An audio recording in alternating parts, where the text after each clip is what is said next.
সেই উদ্দেশ্যটা আমাদেরকে একটু জানাতে হবে। মূল উদ্দেশ্য হচ্ছে এটাই যে মানুষ কিভাবে খেয়ে পড়ে বাঁচবে, মানুষ কিভাবে চাকরি বাকরি ব্যবসা বাণিজ্য কাজ কারবারটা ঠিকঠাক মতো করতে পারে। তার সঙ্গে আমি খুব ছোট থেকেই একই প্ল্যাটফর্মে বড় হয়েছি, একই মিলেটে খেয়ে বড় হয়েছি। কোনো দিনের জন্য ভাইকে দেখিনি কাউকে হিন্দু, কাউকে মুসলিম, কাউকে জৈন, কাউকে খ্রিস্টান বলে পৃথক চোখে দেখতে। সেই মানুষ সর্বপ্রথম তিনি একটা অরাজনৈতিক সংগঠন তৈরি করেছিলেন মানুষের স্বার্থে। আপনারা জানেন বিগত 6টা বছর ধরে আমরা আমাদের সদস্যদের কাছ থেকে অর্থ নিয়ে এবং তিনি তার নিজের অর্থ দিয়ে গরিব, অসহায়, নিপীড়িত, লাঞ্ছিত, বঞ্চিত মানুষদের কাছে সর্বসময় তিনি দাঁড়াবার চিন্তা ভাবনা করেছেন এবং দাঁড়িয়েছেন। আমরা আমফান ঝড় যখন হয়েছে, যে জায়গায় পুলিশ পৌঁছাতে পারেনি, যে জায়গায় এই রাজ্যের যিনি ক্ষমতায় আছে তারা পৌঁছাতে পারেনি, আমরা সেখানে পৌঁছে গেছি। যেখানে আমরা যে দেখেছি যে মানুষগুলো একটা ত্রিপল যেটা খুবই ছোট, তার মধ্যে মা, বাবা, ভাই, বোন সবাই মিলে সেখানে বসবাস করছে। শুধু গুড় আর মুড়ি তাদের খাওয়ার জন্য দিনে একবার এরকম একটা প্রতিষ্ঠান, সেখানে মির্জা আব্বাস সিদ্দিকী ভাইজান পৌঁছে গেছে। তিনি সর্বসময় চেষ্টা করেছেন, তিনি এই বাংলার জমিনে বিগত 6 বছরের মধ্যে শুধু শিক্ষা প্রতিষ্ঠান তৈরি করেছে 55টার ঊর্ধ্বে, এবং যাদেরকে মিথ্যা মামলায় ফাঁসিয়েছে 5000-এর ঊর্ধ্বে সন্তানকে, নিরীহ মানুষগুলোকে জামিনে মুক্ত করিয়েছেন। এটা হলো মির্জা আব্বাস সিদ্দিকী ভাইজান। তিনি চিন্তা করেছেন এনআরসি ক্যাম্প নিয়ে। দিদি বলছিলেন এনআরসির যে নাটক আমরা দেখেছি, যাদেরকে আমরা ভোট দিয়েছি, যাদেরকে আমরা নির্বাচনে নির্বাচিত করেছি, যাদেরকে এমপি বানিয়ে আইনসভাতে পাঠিয়েছি, সেখানে যে তারা ভোট না দিয়ে বেরিয়ে এসেছেন, আব্বাস সিদ্দিকী ভাইজান পেপার পত্র পত্রিকা দেখে তিনি থাকতে পারলেন না।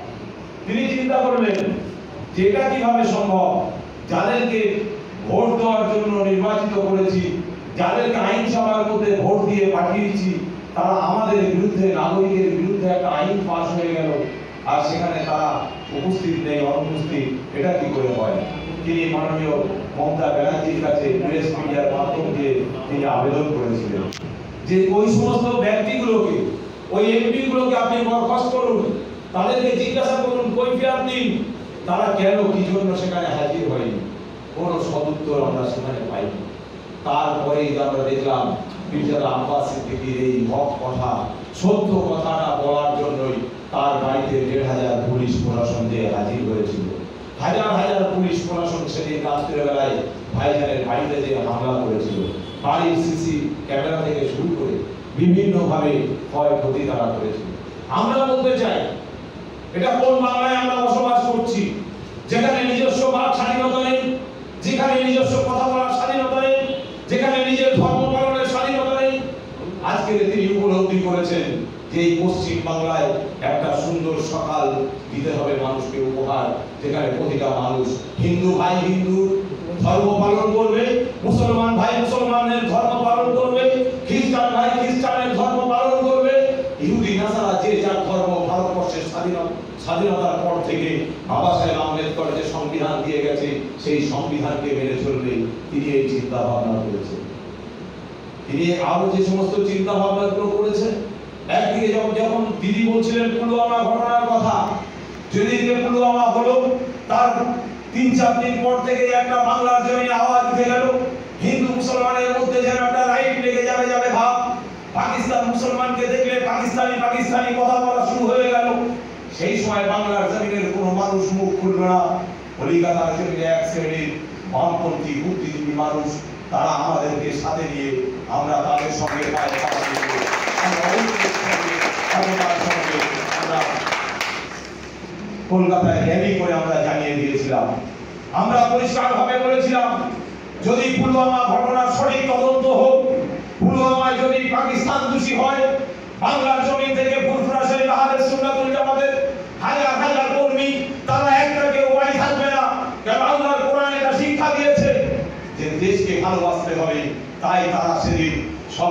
স্বতঃস্ফূর্তভাবে বলেছিল, দেশের জন্য এই লক্ষ লক্ষ যুব সমাজ, আমরা মুসলমান ঘরের সন্তান, আমরা দেশের জন্য জীবন দিতে প্রস্তুত আছি।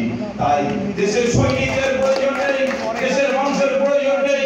আমরা ফুরফুরা শরীফ আহলে সুন্নাতুল জামাত আর বামপন্থী বন্ধুরা আমরা দেশের জন্য জীবন দিতে প্রস্তুত আছি। কিন্তু তার আগে আপনাদেরকে ডিসাইড করতে হবে, তার আগে আপনাদেরকে বলতে হবে, তার আগে এই পুলওয়ামা কাহিনীটার সঠিক তদন্ত করতে হবে। এই সঠিক তদন্ত করে তার সঠিক বিচার করতে হবে। এটা আমরা দাবি তুলেছিলাম। সেদিন আমরা দাবি তুলেছিলাম, যুদ্ধ নয়, শান্তি চাই। বাংলার জমিনে আমরা কোনো সময় যুদ্ধ দেখিনি। অল ওভার ইন্ডিয়ার মানুষ যারা আছে, আমরা এখনো যুদ্ধ দেখিনি। টুকটাক যেগুলো আমরা দেখেছি, সে সমস্ত যুদ্ধগুলো ধর্তব্যের মধ্যে আসে না, আমরা সেগুলো দেখিনি। আমরা আগামী দিন এই ধরনের যুদ্ধ যাতে না দেখতে হয়, তাই সেদিনকে সর্বপ্রথম আমরা এই পথে নেমেছিলাম। আমরা বলতে চাই, যখন এই রাজ্যের মাননীয় মুখ্যমন্ত্রী তিনি মুসলমান ভাইদেরকে নিজের রাজকোষের অর্থ ইমাম ভাতা দিচ্ছে বলে প্রমাণ করতে চাইল, সেদিনও বাংলার জমিনের কোনো মানুষ তার আওয়াজ তোলেনি। পীরজাদা আব্বাস সিদ্দিকী ভাইজান আওয়াজ তুলেছিলেন, যেটা কোন অর্থ সেটা সঠিকভাবে দেখানো হোক।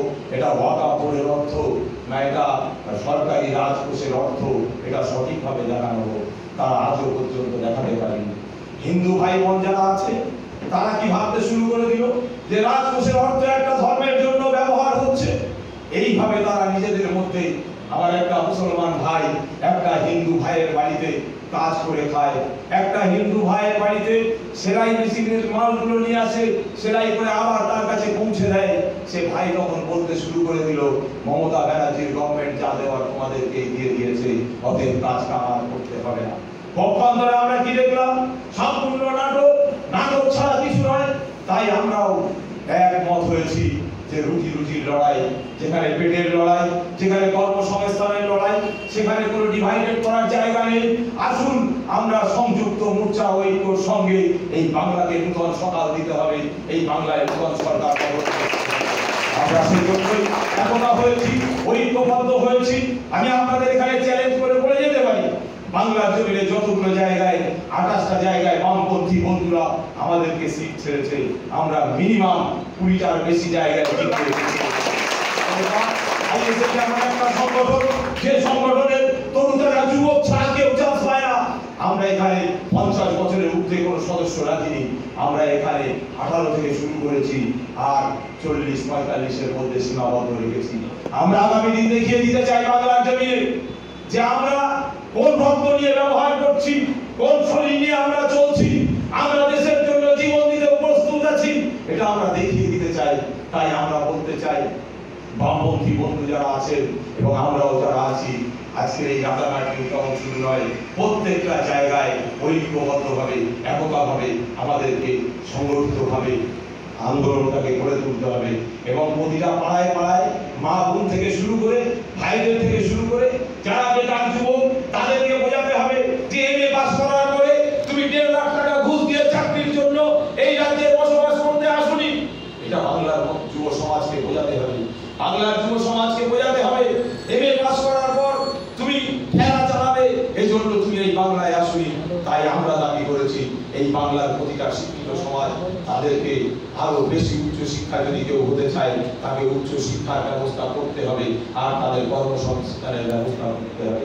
আমরা বামপন্থী বন্ধুদের সঙ্গে একটা জায়গায় ঐক্যমত হয়েছি, যেখানে আমরা দাবি রেখেছি বিভিন্ন জলসা জুলুস মিলাদ থেকে শুরু করে, বিভিন্ন ধর্মীয় অনুষ্ঠান থেকে শুরু করে, পীরজাদা আব্বাস সিদ্দিকী ভাইজান পরিষ্কারভাবে বার্তা দিয়েছেন, দলিত আদিবাসীদের যে সম্পত্তি, বৌদ্ধ দপ্তরের সম্পত্তি, সেই বৌদ্ধ দপ্তরের সম্পত্তি থেকে আগামী দিন ওই দলিত আদিবাসী পিছিয়ে পড়া মানুষগুলোকে উচ্চ শিখরে পৌঁছাবার জন্য, উচ্চ শিক্ষা অর্জন করার জন্য, তাদের শিক্ষার জন্য, তাদের কাজ কারবারের জন্য, তাদের ব্যবসা বাণিজ্যের জন্য, তাদের চিকিৎসার জন্য তাদের বৌদ্ধ দপ্তর থেকে অর্থ দিতে হবে। তারা রাজি হয়েছেন, তাই তাদের সঙ্গে একমত হয়েছি। তাদের সঙ্গে একমত হয়েছি মুসলমান সম্প্রদায়ের যে অকাপ সম্পত্তি 22 থেকে 23,000 কোটি টাকা পার বছরে যা টার্নওভার হয়, সেই সম্পত্তি থেকে এদেরকে শিক্ষার ব্যবস্থা করতে হবে, এদের চাকরি কর্মসংস্থানের ব্যবস্থা করতে হবে, এদের প্রত্যেকটা সন্তানকে শিক্ষার ব্যবস্থা করতে হবে। তাই জন্য আমরা একমত হয়েছি। আমরা একমত হয়েছি যে সমস্ত হিন্দু ভাইরা যারা আজকের গরিব আছে, যাদের চাকরি নেই, যাদের শিক্ষা নেই, যাদের কর্মসংস্থান নেই, যারা উচ্চ হাই এডুকেটেড নিতে পারে না, তাদেরকেও দেবব্রত সম্পত্তি থেকে নিয়ে তাদেরকে শিক্ষার ব্যবস্থা করতে হবে, তাদের চিকিৎসার ব্যবস্থা করতে হবে। তারা আমাদের সঙ্গে কথা দিয়েছে আগামী দিন যদি আমরা ক্ষমতায় আসতে পারি, আপনাদের যতগুলো দাবি আছে প্রত্যেকটা দাবি আমরা মেনে নেব। প্রত্যেকটা দাবিকে আমরাও, ওটা আপনার যেমন দাবি আমাদেরও তেমন দাবি, আমরা সেই একটা জায়গায় হতে পেরেছি। আমরা বলতে চাই এই পশ্চিম বাংলার মধ্যে রাজারহাট নিউ টাউন রাজনৈতিক দলের বাহিনীর বলি আমরা, কারণ এখান থেকে রাজনৈতিক দলের উৎপত্তি হয়। এই রাজারহাট নিউ টাউনে আমরা লক্ষ্য করে দেখেছি, আমাদের যে টিম এখানে পরিসংখ্যান হিসাব করে দেখেছে, এই রাজারহাট নিউ টাউনে আমরাও দাবিদার ছিলাম, আমরাও দিদিদের কাছে বলেছিলাম, বামপন্থী বন্ধুদের কাছে বলেছিলাম যে রাজারহাট নিউ টাউনটা আমাদেরকে ছাড়া হোক, আমরা জিতিয়ে দেখিয়ে দেব। নিজেদের মধ্যে আলাপ আলোচনা করে সংযুক্ত মোর্চার নেতৃত্ব যারা আছে তারা নিজেদের মধ্যে আলাপ আলোচনা করে বললেন যে না, এটা আমাদের উপরে থাক, আমাদের হাতে থাক, আমরা ছেড়ে দিয়েছি। তাই আমি বলতে চাই যে তাদের সঙ্গে আর আমাদের সঙ্গে আজকের দিনে কোনো ডিভাইডেড নয়। আমরা প্রত্যেকটা ভাই, প্রত্যেকটা বোন, প্রত্যেকটা মা, আমরা যারা কমরেড আছি, আমরা যারা মানুষের স্বার্থে কাজ করতে চাই, প্রতিটা মানুষকে ঐক্যর সঙ্গে, একতার সঙ্গে এই রাজারহাট নিউ টাউনকে বাঁচাতে হবে। এখানকার জমি মাফিয়া থেকে শুরু করে এখানকার যে কেলেঙ্কারিগুলো হচ্ছে, একটা মানুষ সে বাড়ি রাখবে তার জন্য তাকে তোলা দিতে হয়, একটা মানুষ ইট রাখবে তার জন্য তাকে পয়সা দিতে হয়, একটা মানুষ বিল্ডিং বানাবে তার জন্য তাকে মাফিয়াদেরকে পয়সা দিতে হয়। আমরা এই মাফিয়া রাজ চাই না। তাই আমরা বলতে চাই বাংলা শুধু নয়, এই রাজারহাট নিউ টাউনের মানুষকে বোঝাতে হবে। আমরা কমরেড বন্ধুদের কাছে বলেছি যদি আগামী দিন রাজারহাট নিউ টাউনকে ক্ষমতায় আসা যায়, রাজারহাট নিউ টাউন যদি আমরা জয়যুক্ত হতে পারি, তাহলে এই রাজারহাট নিউ টাউনের জন্য স্পেশালিটি আমাদের কিছু দাবি আছে। তাদের কাছে আমরা আমাদের দাবিটাকে তুলে ধরেছি। কি দাবি আছে আমাদের? রাজারহাট নিউ টাউনে যে সমস্ত জমিগুলো এখনো পড়ে আছে, যাদের জমি নেওয়া হয়েছে তাদেরকে বিঘে প্রতি একটা জমি দিতে হবে, একটা অংশ দিতে হবে, যেটা তারা তাদের নিজস্ব ব্যবসা বাণিজ্য কাজ কারবার করে সেখান থেকে রুটি নির্ভর করবে। তারা রাজি হয়েছে। তারা রাজি হয়েছে রাজারহাটে যাদের জমি হারা হয়েছে, যারা বাস্তু হারা হয়েছে, তাদের প্রত্যেকটা পরিবারকে 100 দিনের পরিবর্তে 200 দিনের কাজের ব্যবস্থা করতে হবে। তারা আমাদেরকে কথা দিয়েছে 150 দিনের কাজের ব্যবস্থা করবে। তাই আমরা রাজি হয়েছি। তাই বামপন্থী বন্ধুদের সঙ্গে আমাদের দাবির জায়গায়, আমাদের আন্দোলনের জায়গায়, আমাদের যে সমস্ত বিষয়গুলো নিয়ে আমরা আন্দোলন করছি, প্রতিটা জায়গায় আমাদের এক।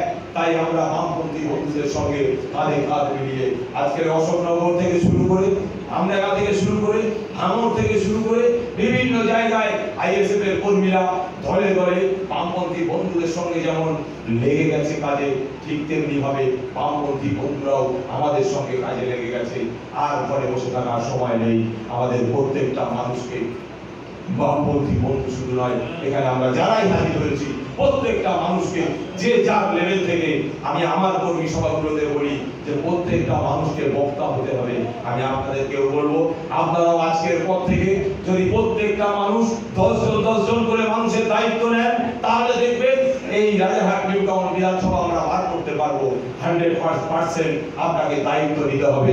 সেই 10 জনকে বলতে হবে তুমিও 10 জনের দায়িত্ব নাও।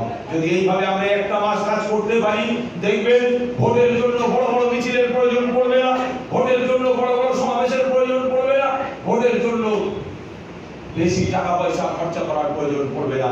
মানুষকে কনসেপ্টটা দিতে হবে। বামপন্থী বন্ধুরা গত কয়েকদিন আগে পেপার পত্র পত্রিকায় পরিষ্কারভাবে যে কর্মসংস্থান থেকে শুরু করে, বেকার যুবকদের থেকে শুরু করে, এসএসসি পরীক্ষা, এমএসসি পরীক্ষা, টেট পরীক্ষা থেকে শুরু করে প্রত্যেকটা বিষয় যেভাবে তুলে ধরেছেন, যেভাবে আন্দোলনী মুভমেন্ট তৈরি করেছেন, আমি তাদেরকে সাধুবাদ জানাই, মোবারকবাদ জানাই আমি আমার সংগঠনের পক্ষ থেকে। কেননা আজকের দিনে যখন এই লকডাউন চলছিল, আমি দেখেছি কিচেন রুমের কথা আমার মনে আছে।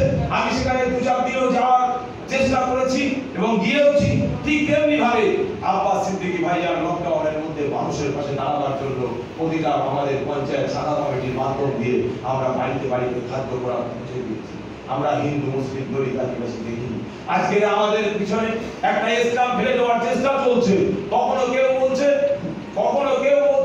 যে এদের প্লেয়ারটি হতে গেলে টাকা লাগে, আবার কখনো কেউ বলছে এদের দলে ঢুকতে গেলে টাকা লাগে, আবার কখনো কেউ বলছে আব্বাস সিদ্দিকী ভাইজানের রাজনৈতিক দল বলে কিছু নেই। বিভিন্ন মিডিয়ার মাধ্যম দিয়ে আমরা এগুলো পাচ্ছি।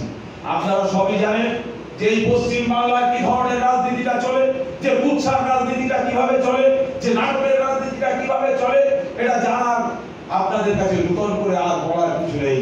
তাই প্রত্যেককে বলবো, মিথ্যা এবং টাকা দিয়ে কিনে নিয়ে বড় বড় সাহিত্যিক বলে যারা প্রমাণ করতে চায়, যারা লেখক বলে প্রমাণ করতে চায়, যারা দালালি করতে সর্বসময় ব্যস্ত থাকে, তাদের ওই মিথ্যা কথায় পাড়া দিয়ে আসুন সকলে কাঁধে কাঁধ মিলিয়ে ঐক্যর সঙ্গে এই নির্বাচনে সপ্তশীদের মহাশয়কে আমরা সকলে মিলে বিপুল ভোটে জয়যুক্ত করবো এই আশা দিয়ে সকলকে বক্তব্য রাখার এবং বক্তা হওয়ার আশা রেখেই আমি আমার সংক্ষিপ্ত বক্তব্য শেষ করছি। সকলকে সংগ্রামী অভিনন্দন। সংযুক্ত মোর্চা জিন্দাবাদ, ঐক্য জিন্দাবাদ।